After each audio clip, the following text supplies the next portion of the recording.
Muito bom dia a todos. Agradeço em primeiro lugar, em nome da APD Portugal, a presença de todos os participantes.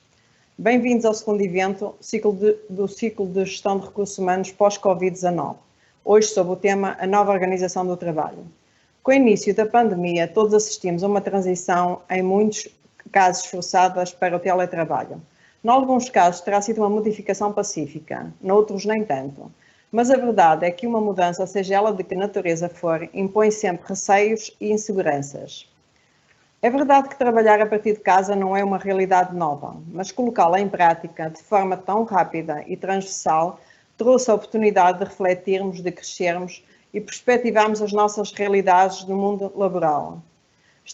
Estamos perante muitas mudanças estruturais, dentro e fora das organizações, na forma de pensar e organizar, a estruturar o trabalho, bem como o método através do qual medimos e avaliamos os resultados. A flexibilidade laboral ganhou um novo fôlego e a orientação para resultados, em conjugação com as novas formas de trabalhar, pode resultar na reinvenção do mercado de trabalho. Para discutir a nova organização do trabalho, temos hoje connosco duas oradoras de excelência, Cláudia Ribeiro, da área da indústria, representada pela Bosch, representando a Bosch, desculpe, e a Sara da Fonseca, na área dos serviços, representando o Santander. Contamos mais uma vez com Pedro Ramos, diretor de Recursos Humanos do Grupo TAPER Portugal, que irá moderar o debate. Pedro Ramos é doutorado em Economia da Empresa, mestre em Sociologia do Emprego e licenciado na área das Ciências da Educação. É professor universitário na Coimbra Business School e ainda autor de vários livros de liderança e gestão de pessoas.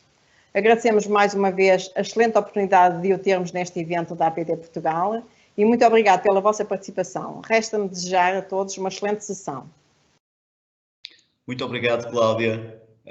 Aliás, muito obrigado, Dália. Peço desculpa, vamos ter a Cláudia e a Sara connosco, mas muito obrigado, Dália, por esta fantástica apresentação. De facto, bem-vindos todos os que se juntaram a nós agora neste segundo webinar deste ciclo extraordinário de webinars promovidos pela APD sobre a gestão de recursos humanos, eu prefiro chamar-lhe a gestão de pessoas no pós-Covid-19. É evidente que vamos falar de pós-Covid, mas nós ainda estamos no durante Covid e de facto este facto é o grande desafio. O tema desta sessão não podia ser mais oportuna sobre a nova organização do trabalho. De facto, apesar de ainda estarmos no durante Covid, faz todo o sentido falarmos já de novas organizações ou de nova organização do trabalho, porque de facto muitos dos efeitos da pandemia já chegaram completamente às nossas organizações e já estão a surgir vários desafios relativamente a isso. Eu habitualmente gosto de fazer algumas provocações e lançando aqui algumas achas para esta fogueira da nossa discussão desta hora que vamos estar juntos.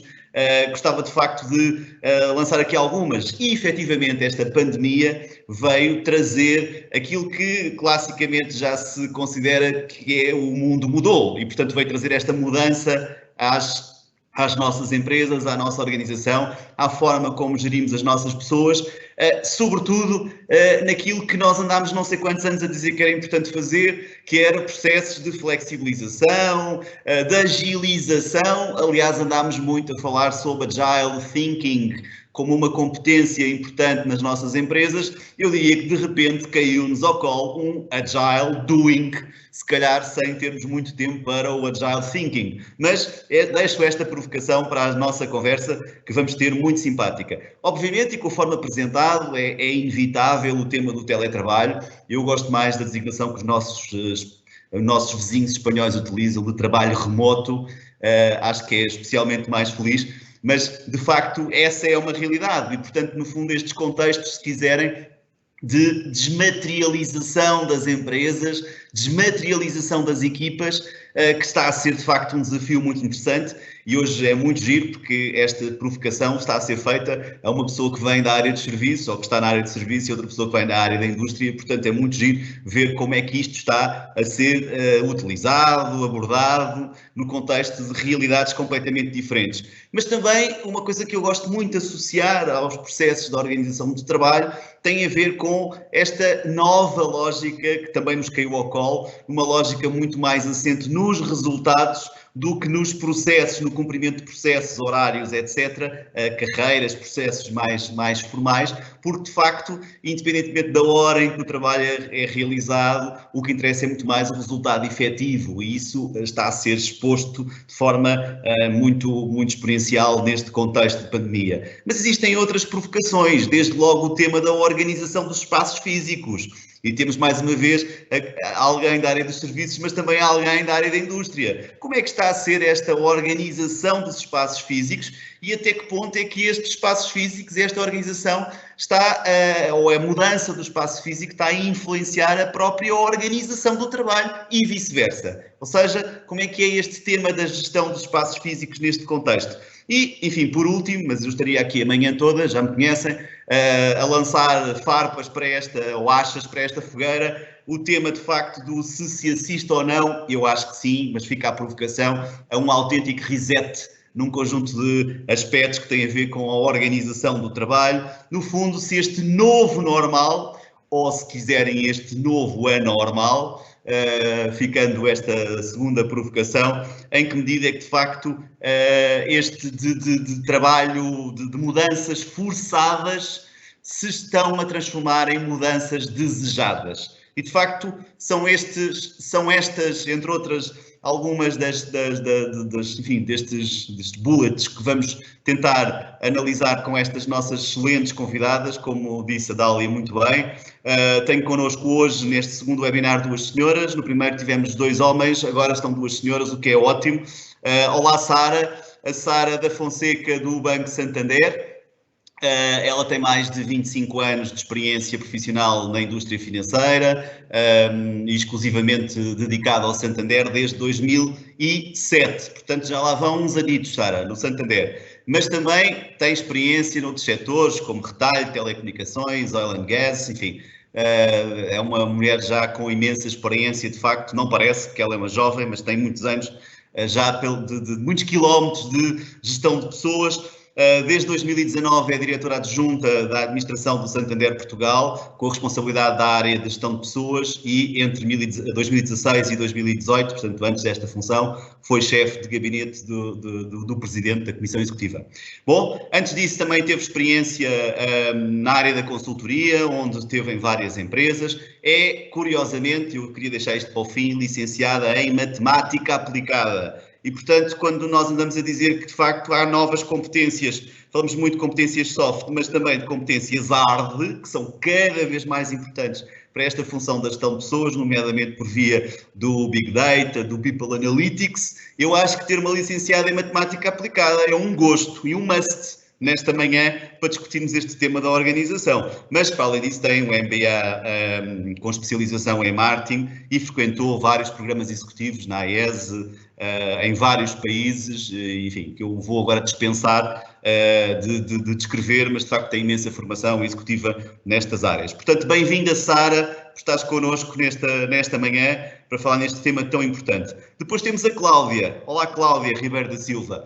A Cláudia vem da Bosch, não é? A tal representa, como disse a Dália muito bem, a indústria aqui também, porque de facto normalmente temos menos gente que vem da indústria para estes debates, portanto muito bem-vinda, Cláudia. É licenciada em Gestão de Empresas e tem um mestrado em Gestão de Recursos Humanos. Está na Bosch há 23 anos, portanto ela nasceu na Bosch, como se pode perceber. Passou por departamentos de compras, recursos humanos, e agora assume a direção global administrativa e financeira da empresa, sendo hoje diretora-geral da empresa. É membro do Conselho de Administração da Bosch, portanto é senhora administradora, e presidente do Conselho de Administração da Robert Bosch. Antes de estar na Bosch, esteve numa empresa de importação e exportação do antigo Grupo Pão de Açúcar, portanto atual Auchan, onde esteve também no departamento de compras e, para além disso, ainda teve também uma experiência pela consultoria. Portanto, estamos a falar de 2 pessoas que são perfeitamente idóneas e super qualificadas em setores ainda por cima distintos, o que é maravilhoso para falarmos sobre a questão da organização do trabalho. E eu lançava-vos, de facto, este desafio que queria-vos ouvir já nesta primeira provocação que eu lançaria, que é esta. No fundo, como é que é esta história da pandemia ter feito com que o mundo tivesse mudado? este antes e depois, e também se quiserem falar do durante, no vosso contexto específico, como é que está a ser a nível da organização do trabalho. Vamos começar pela Sara. Sara, força. Olá Pedro, olá a todos. Pediram-me também para, antes de fazer aqui a nossa intervenção, dar-vos aqui só uma nota do que é o Santander em Portugal. Portanto, eu, se puder, vou partilhar convosco.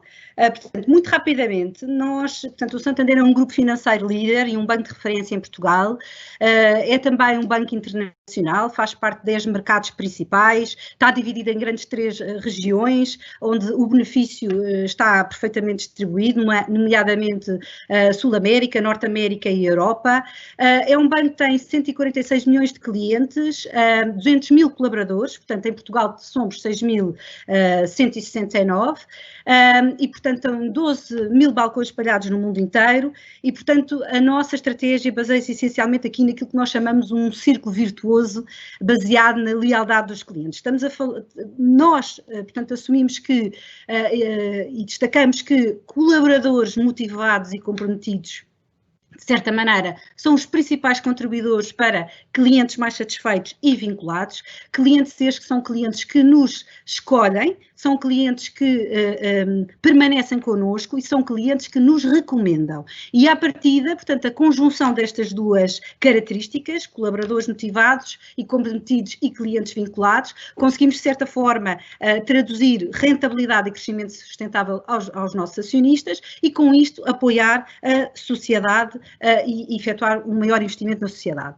Portanto, a nossa missão é clara, queremos contribuir para o desenvolvimento das pessoas e das empresas e temos também uma visão muito clara. A nossa visão a nível mundial é ser a melhor plataforma aberta digital de serviços financeiros que, com certeza, atuando sempre de forma responsável, ganha a confiança dos nossos colaboradores, clientes, acionistas e sociedade. E tudo o que fazemos, tudo o que tentamos desenvolver, assume 3 premissas principais. Tem que ser simples, porque tem que chegar a todos, tem que ser próximo, tem que ser justo. E, portanto, a conjunção destes 3 vetores, parecendo algo muito simples, é de facto algo muito exigente e que exige uma consistência na nossa estratégia. E na prática, só para finalizar convosco, a nossa estratégia de médio prazo está essencialmente baseada em 3 vetores que assumirão aqui o crescimento rentável de forma responsável do nosso banco. Por um lado, principalmente no momento pós-Covid, se é que podemos chamar momento pós-Covid, melhorar toda a performance operativa, depois otimizar a alocação de capital, nomeadamente a investir em segmentos mais rentáveis e, portanto, fazer uma melhor distribuição deste recurso de alto valor e depois acelerar a digitalização através daquilo que é o Santander Global Platform a nível mundial.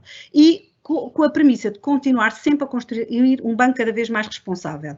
Pronto, e portanto, para quem conhece o Santander, sabe que claramente também somos amplamente reconhecidos externamente por diversas publicações nacionais e internacionais a nível da nossa performance financeira, da reputação da marca, em termos das áreas de negócio e também enquanto entidade empregadora. Somos em Portugal o melhor banco para trabalhar e a terceira maior empresa para trabalhar em Portugal.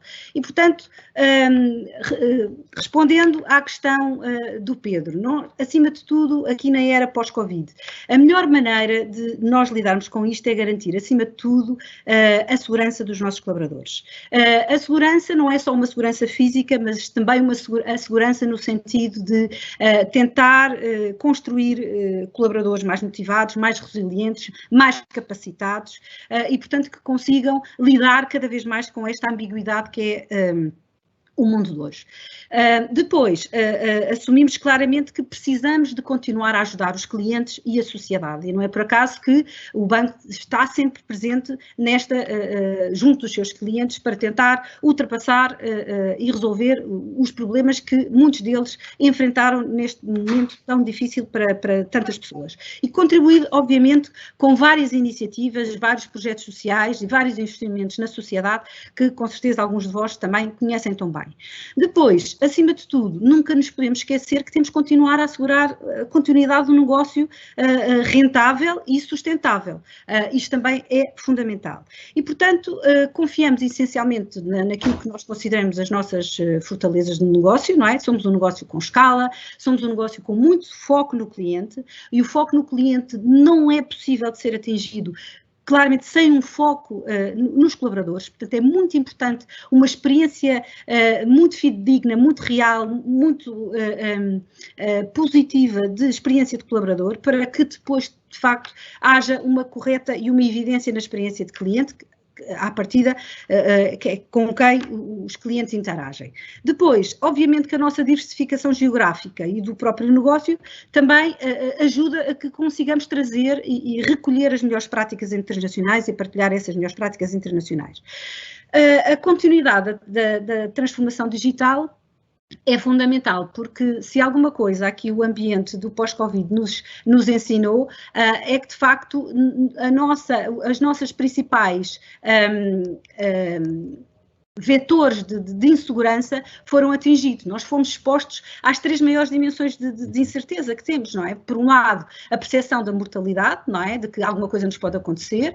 Por outro lado, fomos condicionados relativamente com quem nós devemos relacionar, aos nossos relacionamentos, e depois uma clara ameaça do ambiente físico. E, portanto, a nossa condição humana foi muito abalada, principalmente uma condição humana que tem sempre privilegiado a segurança e a previsibilidade dos acontecimentos. Não é? Todos nós, seres humanos, precisamos de sentir que estamos em controle da situação e que os nossos acontecimentos têm que estar previsíveis. E, portanto, o papel de uma empresa num período como este é essencialmente dar aqui 3 notas. Por um lado, tentar ser o mais claro possível num ambiente de profunda incerteza e profunda ambiguidade. Portanto, uma correta comunicação alinhada com propósitos comuns é fundamental. E tivemos organização, de facto, muito alinhada para conseguir responder aos grandes desafios da sociedade e dos nossos clientes.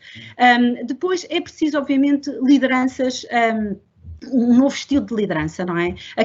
As lideranças command and control que foram aquelas que foram sendo privilegiadas nas últimas décadas, hoje em dia já não fazem tanto sentido. Nós temos que ter lideranças muito mais inspiracionais, lideranças que transmitam muito mais consistência na mensagem, nos resultados, muito mais inclusivas, que aceitam a diversidade, as diferenças, que há modos e lentes diferentes para lidar com as situações. Pronto, e depois, acima de tudo, não nos podemos esquecer que no final do dia temos que entregar resultados e, portanto, é muito importante olhar para aquilo que são os vetores de resultados que possam estar ameaçados, nomeadamente quais são os constrangimentos ou o risco, podemos antecipar ao risco de perda de negócio, e quem diz perda de negócio diz perda de produtividade de colaboradores, perda de motivação de colaboradores, perda de um ambiente organizacional saudável e, portanto, estes são os grandes desafios, tal como o Pedro referiu, não é? Há uns desafios claros na liderança, há um desafio claro na forma como temos de comunicar e como temos que nos ligar e ligar propósitos nas diferentes partes das organizações. Há uns desafios imensos na forma como vamos trabalhar e como vamos construir as organizações de trabalho e, portanto, e como é que vamos conseguir aqui uma proposta de colaborador que seja consistente com a atração de talento, não é? Com a retenção de talento que tão necessária é hoje em dia nesta fase de pandemia. Porque, acima de tudo, e para finalizar, as nossas empresas, embora estejamos num país fantástico e vivamos num país fantástico, o nosso melhor talento, o talento necessário aqui para a grande transformação digital que todos temos que preconizarizar, vamos estar completamente ameaçados porque a restrição do local físico onde o colaborador está deixa de existir num ambiente pós-pandémico. Porquê? Porque foi de certa maneira aceite que o teletrabalho funciona e que a gestão à distância funciona e que existem muitas coisas diferentes que vamos ter que fazer de forma diferente, mas que vamos aprender a fazer porque temos as pessoas certas, temos a motivação certa e vamos encontrar os meios certos para conseguir ultrapassar esta crise. Muito bem.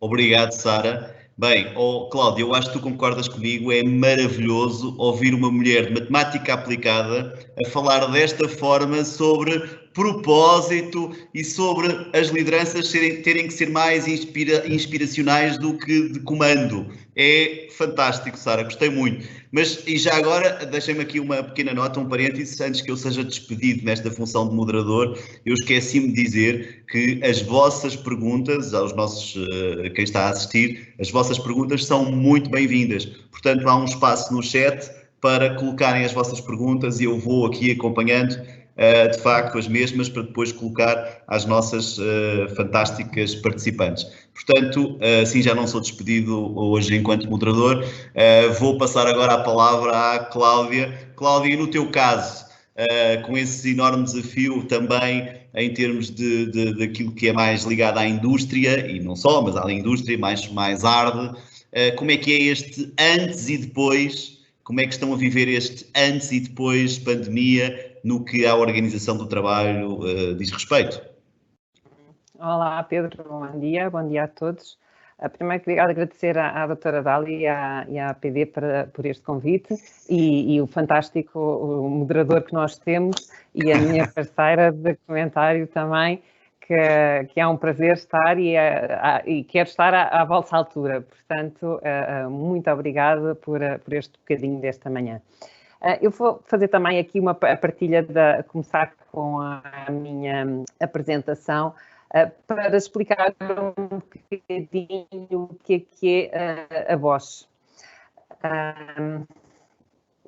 Não sei se estão a ver. Ainda não, mas falta pouco. Estou? Estás-me a ouvir? Sim? Sim, estão a ver, a ver a minha... Cláudia, ainda não estamos a ver, ainda não estamos. Agora sim, agora estamos a ver, demorou um bocadinho. Ok. Agora sim. Pronto.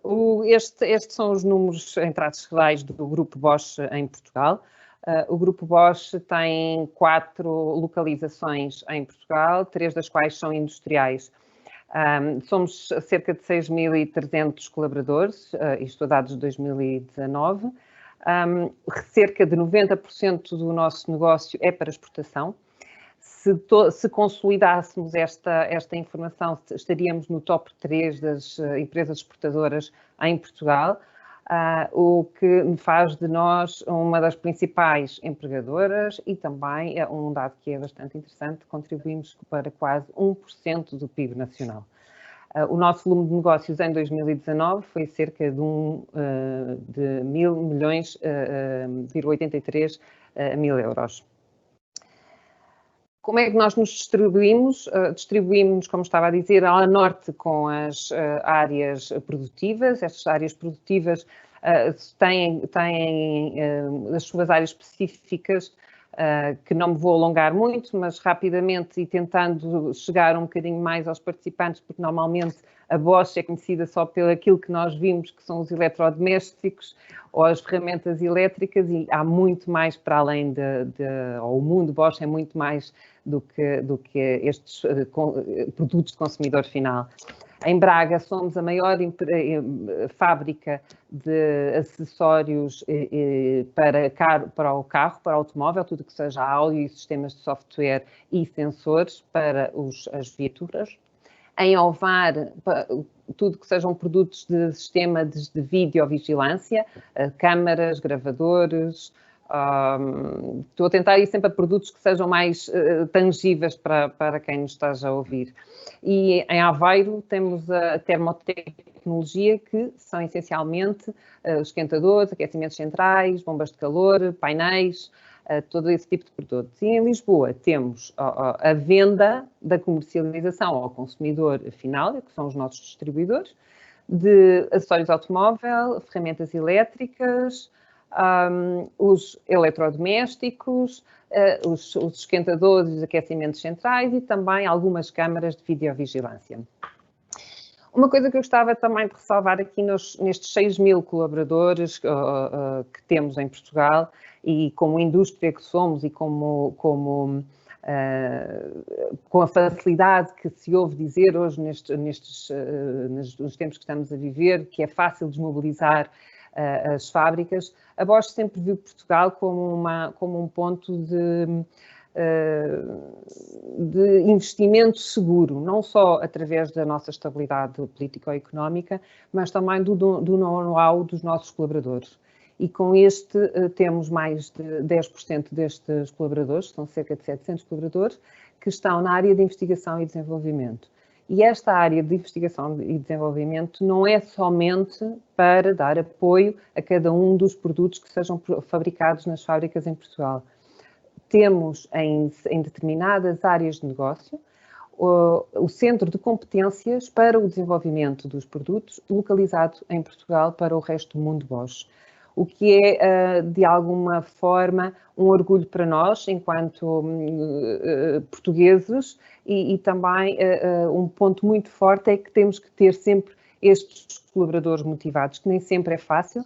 A mobilidade, ou pelo menos o antes Covid-19, a mobilidade era diferente do que é a tida hoje. Não está com nenhum obstáculo, antes pelo contrário, porque hoje conseguimos chegar a todo lado, de qualquer lado. No entanto, aqui temos algumas outras condicionantes, e que era o meu último slide, em que passo aqui para a tentar tocar nos pontos que lançaste, Pedro, que é conjugar tudo o que nós tínhamos anteriormente pensado e estático, em que a nossa preocupação era a segurança do colaborador, a motivação do colaborador, o equilíbrio do colaborador entre a sua vida profissional e a sua vida familiar, e damos-nos conta que ao dia de hoje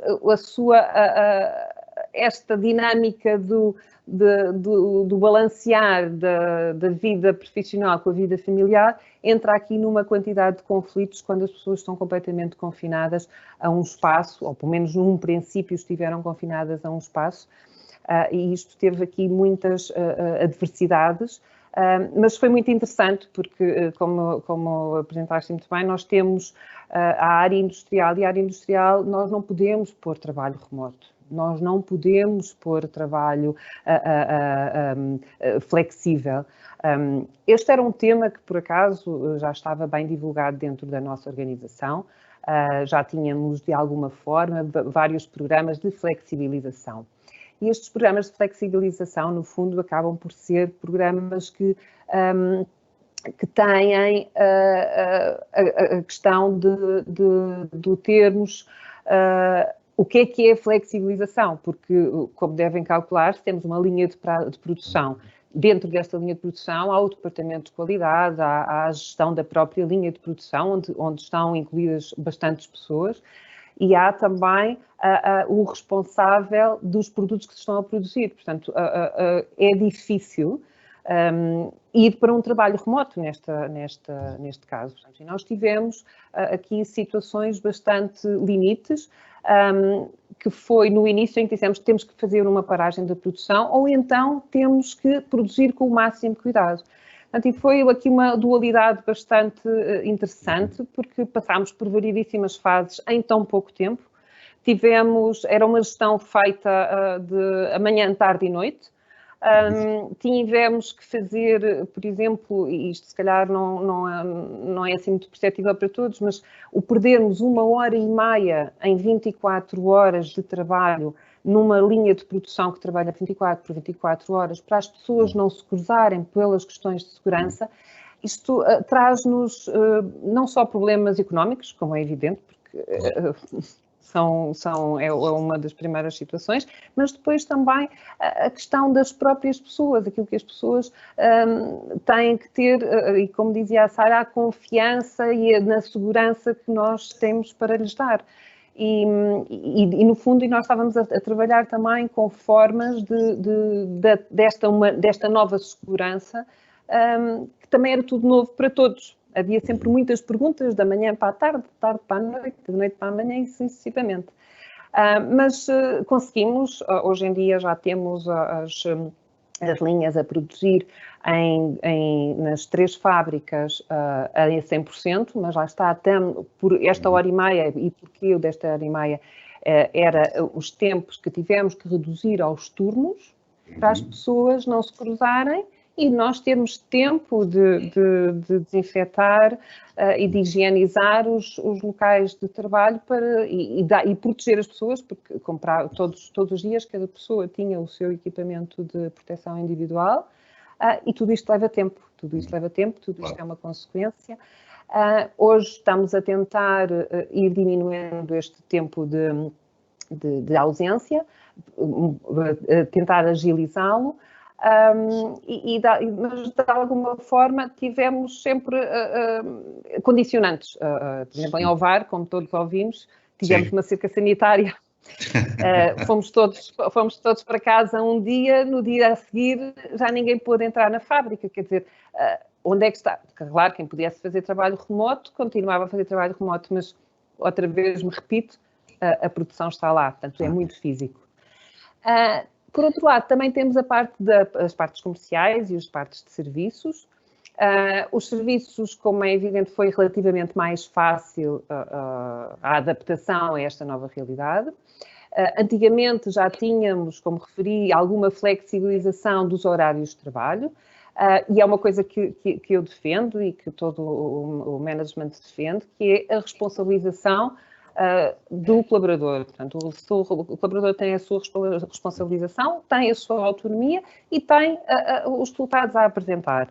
No fundo, queremos agora andar um passo de gigante, no sentido de o que é que nós estamos a fazer? Estamos a fazer um trabalho ou uma prestação de serviços?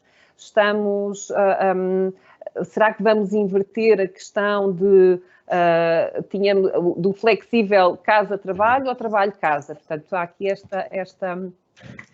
esta dualidade que temos que verificar e que temos que nos adaptar, mas que não é limitativa. E dou-vos um exemplo também que esta semana entraram 6 colaboradores novos para a área comercial. Fizemos todo o recrutamento por estes meios. Sim, fizeram sempre online? Sempre tudo online, muito engraçado. No entretanto, conseguimos juntar vários vídeos que haviam das várias localizações para fazer o onboarding. Claro que não é a mesma coisa. Eu, se me permitem a minha opinião, eu sou uma pessoa muito física, sou uma pessoa muito de emoções e gosto muito mais. Gosto imenso de vos ver, é melhor que não vos ver, obviamente, mas gosto muito de ver presencialmente. Acho que perdemos aqui, ou se calhar ainda não estamos habituados à comunicação, que antes usávamos muito, que era a comunicação não verbal, e agora de repente é só os olhinhos, as cabecinhas e pouco mais. As mãos às vezes e pouco mais. E acho que isto mudou efetivamente, mas devemos ter esta parte emocional dentro do trabalho, porque todo o resto, pelo menos no nosso ambiente, na nossa organização, a questão da flexibilização do trabalho, a questão do agile thinking que mencionaste, Pedro, já é uma constante dentro da nossa organização, porque nós temos que estar sempre à procura de melhorar o processo, de reinventar o processo e, de alguma forma, conseguir ultrapassar a adversidade. Planos de contingência temos para tudo e para mais alguma coisa. Infelizmente, não tínhamos para o Covid. Isso é uma coisa que eu agora brinco muito com os meus colegas alemães, é que... Mas agora já tens futuro. Agora já temos. E foram criadas comissões a nível internacional, regional, nacional e local. Portanto, houve variedíssimas áreas. Por isso, isto é um desafio muito grande para nós, como diretores de recursos humanos, para os administradores e mesmo para os colaboradores. Tanto aqueles que podem ter, que eu acho que têm todos, todos têm uma palavra a dar. Muito bem. Olha, muito obrigado, Cláudia. Sara, que privilégio enorme, fantástico. Já viste o quê? Uma diretora-geral está connosco de uma fábrica, aliás, um conjunto de fábricas, a falar sobre a gestão emocional e conciliação entre a vida pessoal e a vida... Eu acho isto encantador, de facto. Este mundo pós-Covid está-nos a trazer aqui para uma realidade que eu acho, no meio disto tudo, se soubermos aproveitar e para a continuação vai ser maravilhoso.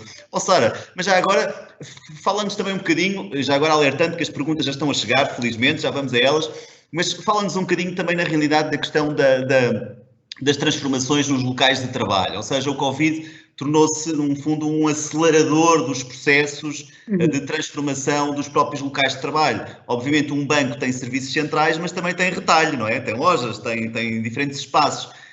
Que iniciativas foram identificadas e que se tornaram absolutamente estratégicas e que vão perdurar, se quiseres, para o pós-Covid? Explica-nos lá, porque no fundo são realidades também distintas, não é? Claramente, claramente. Bom, aqui no caso do Santander, como imagina, nós temos os chamados serviços centrais, não é? Onde correm todas as nossas atividades de gestão, transformação, de processos de negócio, e temos a atividade de servir ao público, nomeadamente os nossos balcões. Portanto, nós temos, o que acontece, estamos espalhados no país inteiro e aqui a nossa grande questão é como é que nós, de certa maneira, envolvemos todos os colaboradores naquilo que é o propósito comum da organização. Quando, uma coisa é quando nós criamos aqui uma cultura de engagement num determinado edifício, onde todas as pessoas se veem, se encontram, sabem onde cada uma delas está. Outra coisa é quando temos pessoas espalhadas pelo país inteiro e, portanto, cada balcão poderá até adotar a sua própria cultura. Portanto, aqui há um grande desafio, qualquer iniciativa que tenhamos perante os nossos colaboradores, temos que ter a certeza que essa iniciativa também chega aos nossos balcões, não é? Também eles todos fazem grande parte da nossa vida. E, portanto, praticamente este é o nosso grande desafio. Aqui esta situação de pandemia obrigou-nos aqui a tomar algumas iniciativas e de medidas para apoiar os colaboradores. A primeira questão, claramente, foi ao nível dos salários. Nós assumimos o pagamento de 100% de todos os salários, incluindo a subsídio de alimentação, para todos os colaboradores, mesmo aqueles que tiveram portanto, em situações de risco ou em situações de apoio à família e por circunstâncias várias não poderiam estar a executar o teletrabalho com o nível de produtividade habitual. E, portanto, mesmo esses colaboradores foram protegidos durante todo este momento. Estamos agora com os planos de regresso cada vez mais dinâmicos, mas é claro, mantivemos toda esta segurança financeira dos nossos colaboradores. Também permitimos outros instrumentos, como a antecipação de 50% do subsídio de Natal, a carência de 6 meses no crédito de habitação e no crédito pessoal, reforçámos e permitimos o reforço de pagamento dos seus telemóveis, porque muitos deles também faziam contactos a clientes nas suas casas. Portanto, tivemos que reformular todos os meios para que as pessoas nas suas casas pudessem estar em plena execução das suas atividades, o que foi muito curioso porque nós, a nível dos serviços centrais e também em alguns balcões, não tínhamos portáteis para todas as pessoas e, portanto, permitimos que até as pessoas levassem para as suas casas os seus desktops. Portanto, a nossa área de tecnologia foi exímia na preparação e na robustez de solução que conseguiu e nós, em meio dúzia de dias, conseguimos praticamente pôr todas as... Exatamente. Ou trabalhar de forma diferente.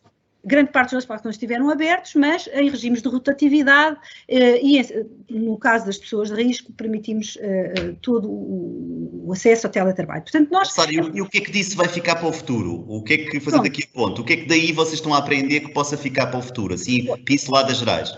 Pronto, pinceladas gerais, é que de facto nós conseguimos, o que é importante aqui, olha, muito importante para o futuro, preparar os chamados planos de sucessão, ou seja, nós temos que ter as equipas, as chamadas equipas segmentadas a equipas espelhos. Não podemos correr o risco de existir uma pandemia num determinado serviço e todas as pessoas desse serviço ou dessa operativa do banco ficar completamente sem serviço, não é? Sem entrega. Portanto, a preocupação das equipas de identificar quem são as funções críticas, como é que vamos preparar os colaboradores para a determinada altura, os que estão preparados para assumir funções críticas de outros colaboradores, os que estarão preparados a 1 a 2 anos, os que estarão preparados a mais de 3 anos. Portanto, é muito importante desenhar workforce planning nesta componente, ou seja, quem são as atividades críticas, quais são os perfis dos colaboradores nessas atividades críticas, críticas, quais são as competências e as características que têm que estar inerentes a essa função, porque há características mais, como o Pedro disse, os hard skills, mais de componentes mais técnicas e de componentes mais soft. Eu nem gosto muito de chamar os nomes soft, não é? Porque eu acho que não há soft skills. As soft skills são bastante hard, são bastante exigentes. Por isso é que eu gosto de chamar todas power skills, que são todas power skills, exatamente. As características mais humanas da pessoa, que também é muito importante, a capacidade de gerar empatia, influência. Muito bem, isso vai ficar para o futuro, no fundo. Para o futuro. O futuro vai ser marcado por essas diferenças. Deixa-me só ir aqui à Cláudia, porque as perguntas estão a chegar. Há uma que eu já ia fazer, mas faço aqui uma 2 em 1, porque temos uma pergunta já nesse sentido, que é sobre a questão do teletrabalho. O teletrabalho veio para ficar. Tu explicaste um pouco que há áreas que não dá para fazer teletrabalho, mas há outras que dá para fazer teletrabalho. Mas como é que fica essa relação entre o dá e o não dá? E isso estão a pensar em implementar e reforçar essa questão para o futuro? E já agora a pergunta que é feita de uma forma que eu acho que é inteligente, e por isso é que eu digo que é um 2 em 1, que diz que no que respeita a métodos de gestão por objetivos, e penso que isso acontece na tua realidade, que é uma das ferramentas de gestão para estabelecer os sistemas de avaliação, etc. Como é que é possível introduzir isso em teletrabalho? Ou seja, como é que pode continuar a haver no futuro estas formas de avaliação assentes em sistemas por objetivos, em funções que as tais que é possível ter em teletrabalho? Portanto, estas duas em um, o que é que tu tens a dizer sobre isto? Vai ser um desafio bastante grande, porque há coisas que não vamos conseguir medir, se calhar, da forma que estávamos habituados. No entanto, acho que o objetivo tem que ser muito concreto, e se a medição é por objetivos, não, pelo menos nós na Bosch temos as coisas muito concretas, as metas estão muito claras e são sempre quantificáveis, não? Por isso, ao serem quantificáveis, facilmente conseguimos ver a nossa performance e chegar e tentar e ver os meios que temos para chegar ao resultado. Mesmo que seja no regime de teletrabalho. Mesmo que seja no regime de teletrabalho, claramente, sim. Porque aquilo que lá está, a questão é que há funções que são tão específicas que necessitam realmente da interação com outros departamentos. E agora podes dizer, está bem, mas a interação continua a existir, efetivamente, mas o facto de estarmos em remoto, o nosso tempo, a nossa forma é completamente diferente. O nosso índice de produtividade e de realização do procedimento ou do processo é completamente diferente. Portanto, temos que rever como é que está feito o processo. E se internamente nós conseguirmos fazer este upgrade ou este novo reavaliação do processo e do procedimento, acho que conseguimos facilmente chegar a essa medição sem haver problema e as pessoas continuarem em trabalho remoto. Portanto, no futuro não deixa de haver medições, não deixa de haver o atingimento de metas e objetivos, o que eventualmente há necessidade é de rever os processos, no fundo, não é isso? Exatamente, porque o trabalho numa coisa não pode implicar, não pode estar diretamente proporcional com a outra, porque o trabalho remoto pode ser desempenhado, é desempenhado e já foi provado que nestes últimos 3 meses que pode ser desempenhado. E acho que se não fosse, e se o índice de produtividade e de realização do objetivo fosse realmente muito baixo, hoje, ao dia de hoje, já estávamos a equacionar a outra forma de o fazer, porque durante este tempo, pelo menos nós na organização, aquilo que fizemos foi um acompanhamento, até porque não sabíamos como é que era o comportamento de cada pessoa e de cada departamento, e tivemos sessões através destas novas ferramentas, de forma a fazer um acompanhamento de como é que podíamos fazer na situação de haver alguma meta que tivesse dependente de outro, que fosse mais clara, não é? Porque eu estou na minha casa, eu tenho que saber o que é que, se alguma das outras pessoas que está relacionada comigo no atingimento de um objetivo, se essa pessoa se está a trabalhar, se está a cumprir, no fundo, a parte dela, para todos chegarmos a esse mesmo resultado.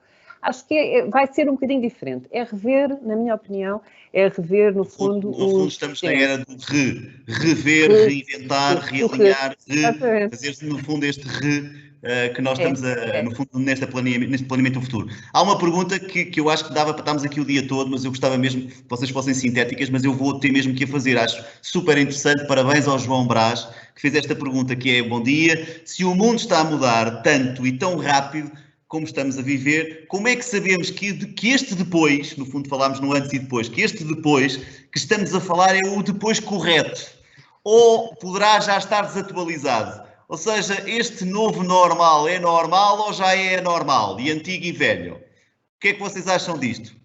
Muito rapidamente, Sara, queres começar? Sim, eu acho que é fundamental o seguinte: as organizações, todas elas, têm uma estratégia, não é? E têm que concordar com a sua estratégia. Pronto. Depois é a altura de acelerar a sua execução.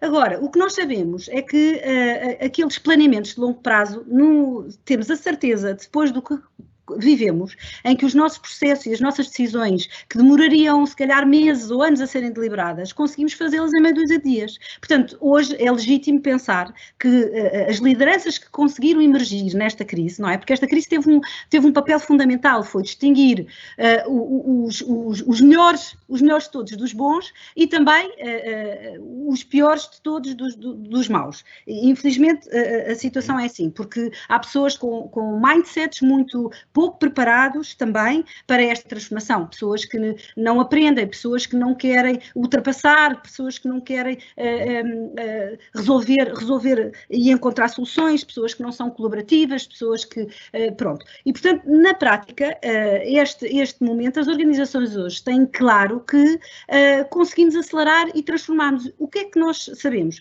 Sabemos que em muitas circunstâncias não temos todas as respostas, não vamos ter todas as respostas, nem todos os caminhos, nem todos os planos perfeitamente delineados, com os critérios de risco perfeitamente identificados, mas que temos as pessoas, temos a motivação e temos as condições para conseguirmos ir criando e adaptando. E, portanto, lá está, por isso é que é tão importante no mundo de hoje que as lideranças são as tais lideranças com uma mente muito mais agile, um growth mindset, ou seja, uma predisposição para a transformação e para encontrar soluções em domínios que aparentemente nos é desconhecido.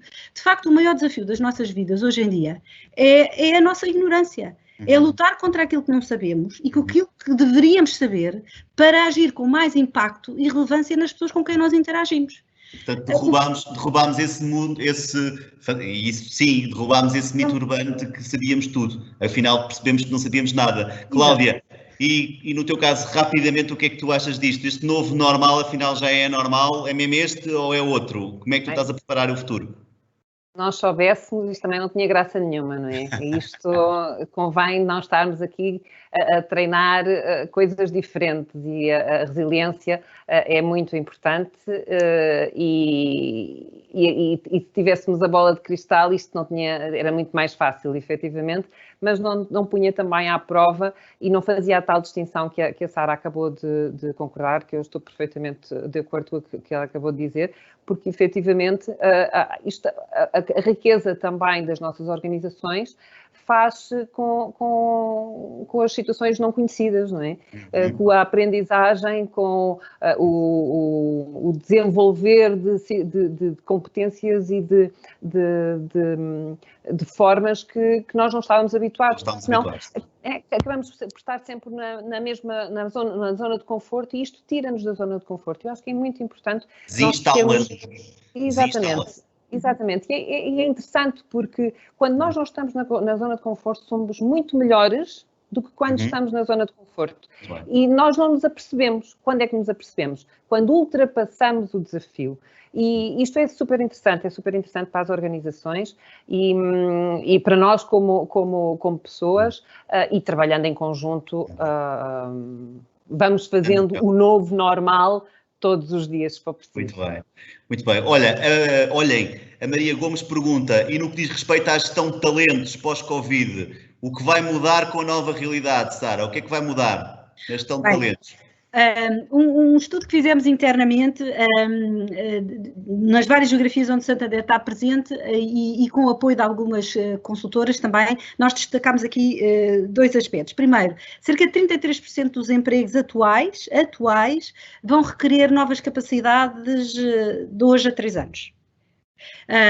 E depois, outra das questões também fundamentais é que cerca de 65% das crianças e jovens que hoje estão nas suas formações habituais, não é? No seu plano de formação académica habitual, terão empregos que ainda hoje não foram criados.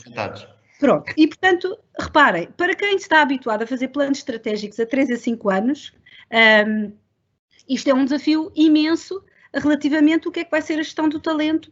Primeiro, o que é talento hoje e o que é o talento daqui a 2, 3 anos. Não é? Sobre um mundo que nós vamos desconhecer, com acelerações que nós ainda hoje não vamos perceber a dinâmica, sabemos que temos capacidade de resposta, todas as empresas e a própria sociedade, nós assistimos a isso, enquanto cidadãos também, não só enquanto clientes de outras empresas ou enquanto colaboradores das empresas, mas enquanto cidadãos assistimos a essa aceleração. E, portanto, há um mundo novo que temos que passar a conhecer. Claramente que aqui, a nível, nós tínhamos, no passado, essencialmente, o nosso talento derivava muito mais de competências muito mais técnicas, numa formação académica muito robusta, na experiência, no cumprimento das normas, tudo by the book, não eram mentes muito cartesianas e era isso que nós explorávamos e era esse talento que emergia nas organizações. Hoje em dia estamos à procura de um perfil completamente diferente. Primeiro, pessoas que consigam ter, de facto, curiosidade para este novo mundo de tecnologia. É muito importante a motivação por aprender o que são os grandes desafios tecnológicos que vão impactar a nossa sociedade como um todo. Nenhum líder pode estar distante daquilo que são as evoluções da tecnologia ou achar que aquilo não é para ele, só porque não teve essa formação. Tem que lá ir, tem que aprender, tem que se motivar e tem que falar este novo mundo da linguagem tecnológica. É fundamental. E depois, a componente da liderança e da resiliência, lá está. Também são absolutamente fundamentais. Sara, estaríamos aqui o dia todo a falar disso, que é um tema super apaixonante e já se percebeu que tu és uma apaixonada por este tema da gestão de talento. Olha, Cláudia, e há aqui uma pergunta da Camila que diz que na perspectiva da formação e desenvolvimento dos colaboradores, o que será prioridade no próximo ano? Serão feitos investimentos nesta área? Ou seja, vamos parar os processos de desenvolvimento e formação até para ver como é que fica ou não? Ou é uma aposta que faz parte deste novo normal? A formação tem que ser uma aposta em qualquer situação que estejamos, porque só assim conseguimos ter o desenvolvimento do nosso próprio pessoal, como também da organização. Efetivamente, se é tal e qual como as formações que nós temos tido até aqui, se são outras, tal e qual como a Sara disse, vamos e acompanhando esta os novos desafios das novas funções e das novas profissões que vão ter que existir e da própria gestão deste talento, nós temos que as adaptar seguramente. E temos que estar sempre à frente do tipo de formação e das necessidades que vão existir. E este estar à frente é o que nos vai permitir a conseguir fazer e a acompanhar a transformação. Igual a como era, eu acredito que não vai ficar, vai-se ter que mudar e adaptar, e consoante as funções que forem existindo e consoante as necessidades que no fundo forem sendo necessárias, a formação tem que ter o seu acompanhamento e senão fica desfasada, não é? Fica desfasada das próprias funções e das próprias necessidades das organizações. Muito bem. E é só aqui mais uma questão, Pedro, só que não esquecermos que a importância enquanto a nossa responsabilidade individual que temos em queremos aprender. Nós temos que ter perante a vida, aprendizagem contínua. Isso. Porque nós aprendemos há 25 anos na universidade e por aí fora. Hoje em dia, muitos obviamente os fundamentos estão por aí, mas há muitas coisas novas que nós temos continuadamente a aprender. Portanto, a nossa curiosidade para sermos mentes de aprendizagem contínua é fundamental. E mais importante, o que podemos fazer até como ato de quase responsabilidade social, enquanto somos líderes de empresas, é contagiar os colaboradores e as pessoas que lidam connosco por essa aprendizagem. fazer com que eles próprios também sintam motivação pela curiosidade da aprendizagem contínua. Isso é fundamental. Fantástico. Isso é, no fundo, uma passagem nas empresas de um processo de training para um processo de learning, em que o objeto, de facto, essencial é a pessoa, o ser que aprende e que tem que estar a viver esse seu processo individual. Olha, nós temos mais 3 perguntas, eu só vou fazer uma das perguntas que aqui está, até porque gosto muito. Obrigado, Fernando, Fernando R, pela sua pergunta, e que tem a ver com a felicidade no trabalho. Irá com certeza haver mais investimento nos temas da felicidade no trabalho, no team building, na pós-pandemia. Não será uma excelente oportunidade de converter os céticos que não acreditam que o investimento no bem-estar dos trabalhadores possa ter enorme retorno? Cláudia, o que é que achas disto? Eu rio-me e eu sou, como disse, emocional, e aquilo que eu tento espalhar é a emoção, e acho que quanto mais bem dispostos e mais felizes estivermos no trabalho, mais facilmente a organização funciona, e por isso nós, inclusive dentro da Bosch, temos um departamento que é do bem-estar e de benefícios aos colaboradores. Mas só não se chama ainda Departamento da Felicidade. Pois não, mas por acaso pode ser uma boa dica, vou tentar introduzir. Mas o que é muito engraçado é que, e isto sim também vai ser outro desafio, porque nós tínhamos muitas ações internas e fazíamos programas de outdoor, tínhamos uma network muito desenvolvida em questão dos benefícios dos colaboradores, estávamos a tentar sempre ir ao encontro do que é que era necessário para os colaboradores estarem bem, portanto havia sempre uma preocupação contínua de sermos cada vez mais diversificados em termos dos benefícios. E, inclusive, nas nossas localizações, nos últimos anos, têm vindo a ser transformadas para estarem em sítios mais inspiring, menos formais, menos cinzentos, porque a parte industrial é cinzenta, não é? Ou pelo menos é sempre o mindset que nós temos da parte industrial ser cinzenta, e aquilo que nós temos vindo a fazer é, não, exatamente pôr tudo muito clean, tudo muito confortável, as pessoas não precisam de estar com uma secretária e uma mesa e um computador grande à frente, podem estar num sofá um pouco mais relaxados, numa mesa de café. Portanto, houve ao longo destes últimos anos uma transformação também muito grande das próprias localizações da Bosch.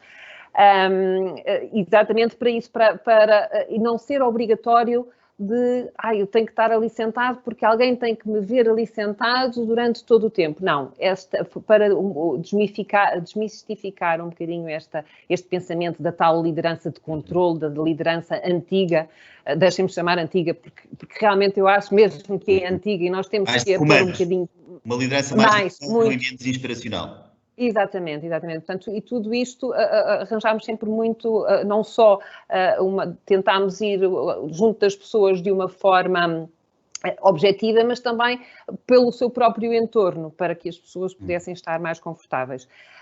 E fizemos sempre muitas ações, pequenas ações ao longo dos dias, todos os meses tínhamos um tema e trabalhávamos esse tema. E depois também a parte do pós-trabalho, que é engraçado agora, como é que é o pós-trabalho? Será que vamos tirar as pessoas de casa, se tiverem em trabalho remoto, a fazerem qualquer coisa? Portanto, isto vai ser um reinventar também. Um enorme desafio. Exatamente. Mas posso-vos dizer que nestes 3 meses, uma coisa que tentámos alimentar na organização, claro que isto não era obrigatório, não era nada, mas tínhamos a pausa do lanchinho da manhã e do lanchinho da tarde. Eram 15 minutos. E as pessoas, foi um convite enviado a toda a organização, e as pessoas, se quisessem juntar, para quê? Para, no fundo, tirá-las um bocadinho da frente do computador, do trabalho que tinham que estar a fazer, para a conversa da treta, vou pôr aqui entre aspas, à conversa da treta, porque isso realmente faz parte do interesse e do benefício e da felicidade dos colaboradores. Muito bem. Sara, só esta última questão da felicidade. Tu falas muito como eu, nós temos isto em comum. Consegues ser sintética sobre este tema da felicidade? É uma aposta que as empresas deviam aproveitar este momento para fazer? Claramente que sim. Para já há uma nova função, que é o Chief Wellbeing Officer. Nós ainda não implementámos, mas é muito interessante. A única coisa que temos, tal como a Cláudia, é a nível da área de gestão de pessoas, temos uma área que é responsável pela experiência do colaborador. Já um bocadinho nesse sentido de explorar os benefícios. Mas aqui 2 notas fundamentais sobre a felicidade. Primeira questão, o ambiente influencia a nossa alma, não é? Já existe, your environment influences your soul. Portanto, é fundamental esta capacidade, as empresas entenderem isto e perceberem que a dinâmica do espaço, a forma como as pessoas interagem num determinado espaço físico, quais são os vetores de atenção, de reflexão, de chamar a criatividade, de estresse mental também. Portanto, é muito importante uma organização pensar nisto, porque isto influencia claramente o estado das pessoas.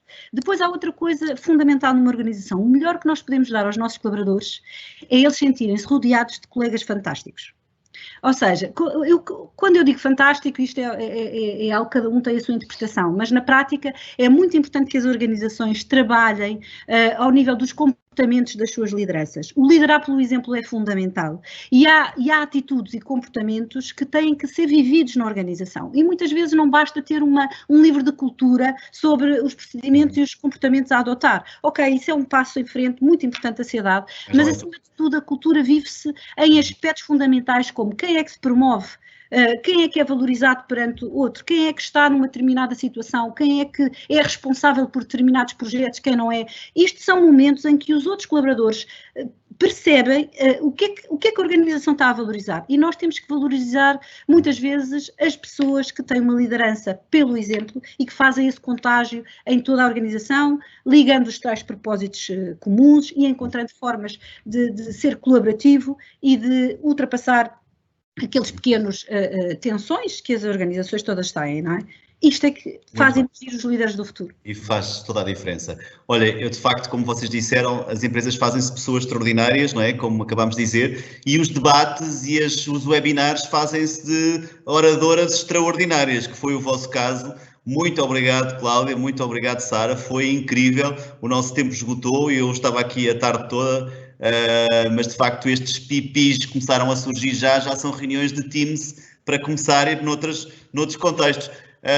E portanto eu passava agora a palavra à Dália, só para me despedir, foi um gosto enorme ter estado a moderar estes 2 debates, estes 2 webinars, estes 2 primeiros, foi um arranque incrível, vem aí outros extraordinários que a Dália vai agora falar sobre eles e eu vou estar na primeira fila aqui no meu Teams também, nos próximos debates, a assistir àquilo que vem aí de extraordinário e que, Dália, agora é a sua vez de nos anunciar, está bem?